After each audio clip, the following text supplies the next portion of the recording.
It's been almost 4.5 years since the Final Fantasy VII Remake was unveiled to the world, and seeing how much the product has grown in that time has been something of a sight to behold.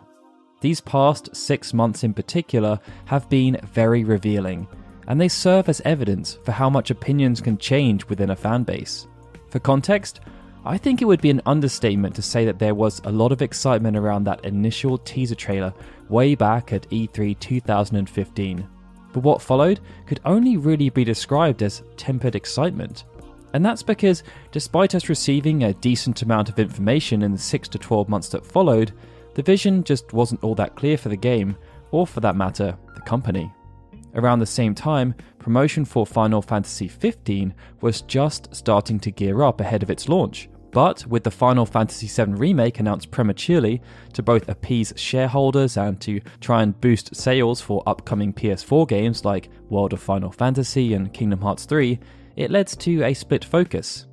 We got gripping trailers for Final Fantasy XV at the next 2 big trade shows, with Gamescom featuring the Dawn trailer and the Tokyo Game Show showcasing Dawn 2.0. But the Final Fantasy VII Remake was then the game chosen to take center stage at the PlayStation Experience in December of that same year. Here, the more action-focused gameplay was revealed to the world for the first time, but there was limited explanation as to why it was changing from the traditional turn-based style. In the accompanying press release that came out soon after, it was then revealed in rather casual fashion that the game would be releasing via multiple parts, which led to a lot of confusion around the game potentially being episodic, as Square Enix had previously done this with Hitman, and they ended up having to try and explain their decision and how it would be different via an interview with Dengeki, and then via a blog post on their official website. It was not the best advertisement for what might follow, but why it was happening made sense, and it was nobody's fault in particular. There was just too much going on, and it must have been really difficult for even Square Enix's own employees to keep track of everything. Acting as the epitome of this was Tetsuya Nomura. Despite already directing Kingdom Hearts 3, which was having its own troubles at the time, he was installed as the game's director by Yoshinori Kitase, somewhat to his surprise. Now, Nomura has a known history of pushing himself to the limit due to how many projects he gets involved with, but it's difficult to fathom how much of a strain this decision must have placed on him. To try and ease all of this strain, CyberConnect 2 were assigned to co-develop the game, but it was an odd choice. Even though they had a solid reputation thanks to their work on the Naruto Shippuden and .hack franchises, none of their games had ever received a Metacritic higher than 80%. Square Enix also admitted that CyberConnect 2's production tastes were not aligned with their own vision for the game, and it was revealed that this led to tension, as Nomura was annoyed at the quality of their work, with one specific example being that PlayStation Experience trailer.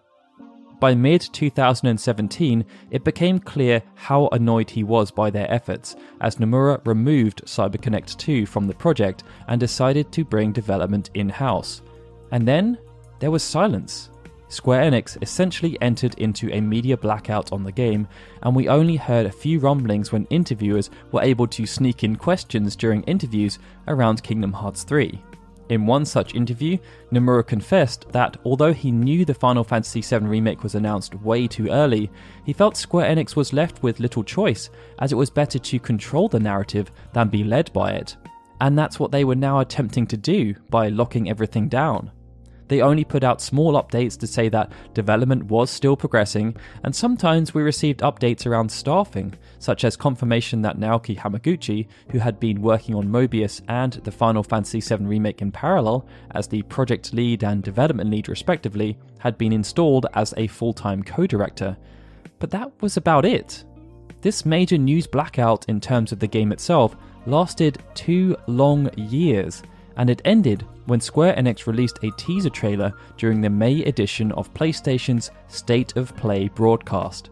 From this point on, Square Enix have been on a media offensive, and when the release date was revealed a month later at E3 2019, it became clear as to why. The game would be releasing on the 3rd of March 2020, worldwide, and up until that point, really, they had shown next to nothing, and there was a lot of confusion amongst the fanbase. It meant the 3 key areas of focus then became 1. Explaining the narrative and how it was changing, 2. Revealing what the beloved characters would look like and why, and 3. Trying to allay fears around the new gameplay style and why it would hopefully appeal to everyone. To the first point, it was revealed that the first part of the Final Fantasy VII Remake would only focus on Midgar. Within the original game, this did not represent a big portion of the entire experience, but it became very clear that this will not matter within the context of the remake, especially after they revealed during their E3 presentation that the first part would be a 2 Blu-ray disc game. But outside of that, there's plenty of evidence to explain why this decision has been made.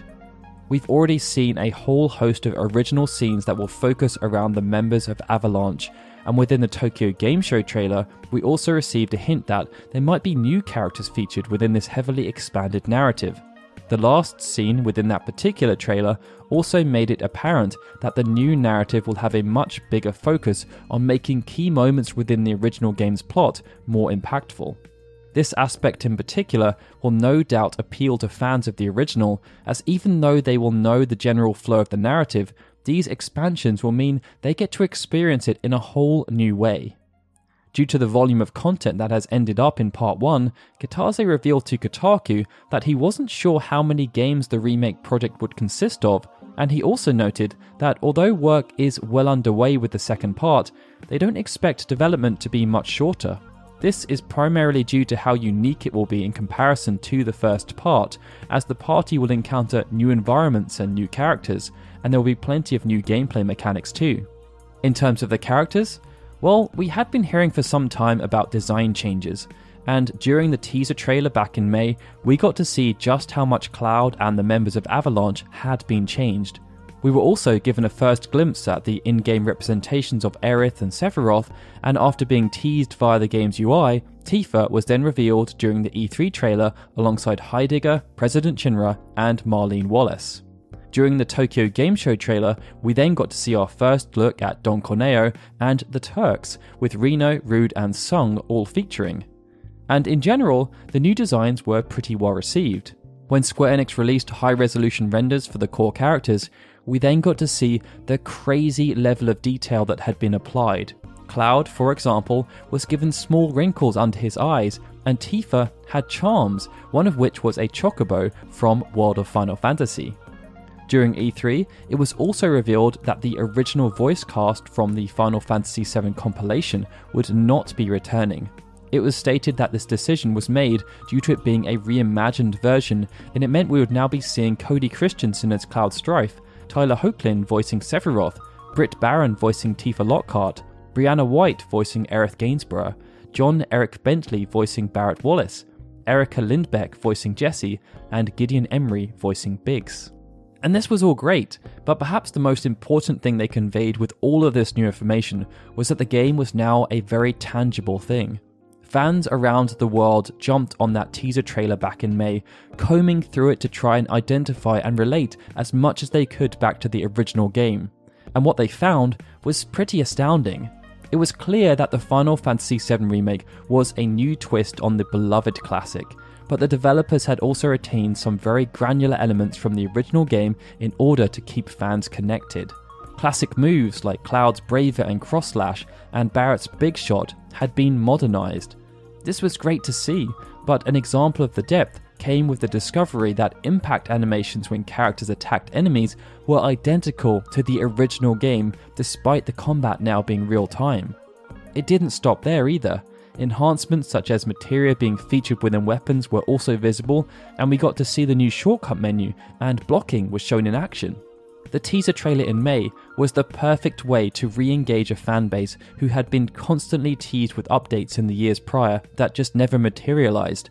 Within this one trailer, the 4 years that had come before were essentially swept away, only to become a distant memory. The focus was then placed on the future, and eyes were fixed on E3 2019.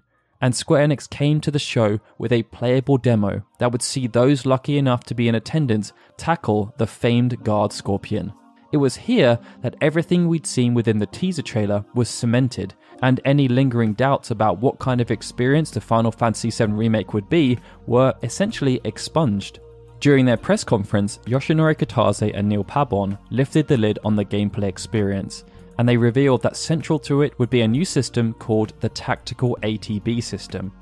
This would be a new take on the classic ATB systems of old, where the ATB bars would fill up naturally over time, but by landing attacks they would charge up much faster. ATB bars could then be used to perform additional activities. Instances they showed off were using offensive abilities like Cloud's Braver attack, or using buff abilities like Barrett's Steel Skin. It was then revealed that the system featured different layers, which would allow it to accommodate for different playstyles.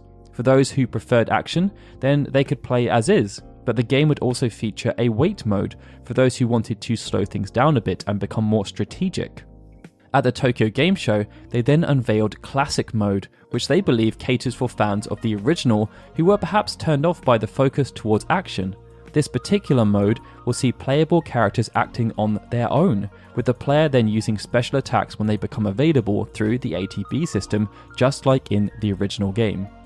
Another aspect of this system is the summons, which in the original game didn't surface until after leaving Midgar.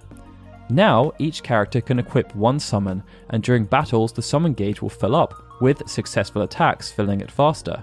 Once a summon appears, it will act by itself throughout the duration of its gauge, but the ATB charges for that character can then be used to have the summon perform unique abilities. When the gauge empties, it will perform its ultimate attack before leaving. To date, we've only seen Ifrit and Shiva in action, but other summons have been mentioned as pre-order bonuses. Via the Tokyo Game Show trailer, we also got to see that minigames will be returning. We got to see Cloud take part in the famed squat challenge, but we also got to see Tifa taking part in a new minigame, the pull-up challenge. Cloud was also shown playing some darts. And that pretty much gets us up to date. There haven't been any more notable updates outside of this. There's still no word of whether Red 13 will be appearing in this first part, and outside of Uematsu working in an advisory role, there's still no word on who the composer for the soundtrack will be, although they have noted that the music will now be situational and will change depending on what's going on within the game. Still, it's not that long to wait now until we can play the full game for ourselves. I know that many of you have already had the chance to play the demo at the various trade shows, but there are still so many outstanding questions, such as who or what exactly are the Watchers of Fate, and soon enough they will all be explained. For now though, we really hope you've enjoyed this small recap of everything that's happened so far in 2019 relating to the Final Fantasy VII Remake. If you did enjoy it, then please consider hitting that like button and subscribing to our channel, because we've got quite a lot of Final Fantasy VII content planned for the next 4 to 5 months. Also, if you'd like to check out some of the other big updates from the game from previous years, I've put links in the description below to those videos. Alright guys, this is Daryl signing out. I'd like to, as always, extend a big thank you to all our Patreon and YouTube membership supporters, and of course, a big thank you to every one of you who is watching this video right now. I'll see you again soon for more Final Fantasy goodness.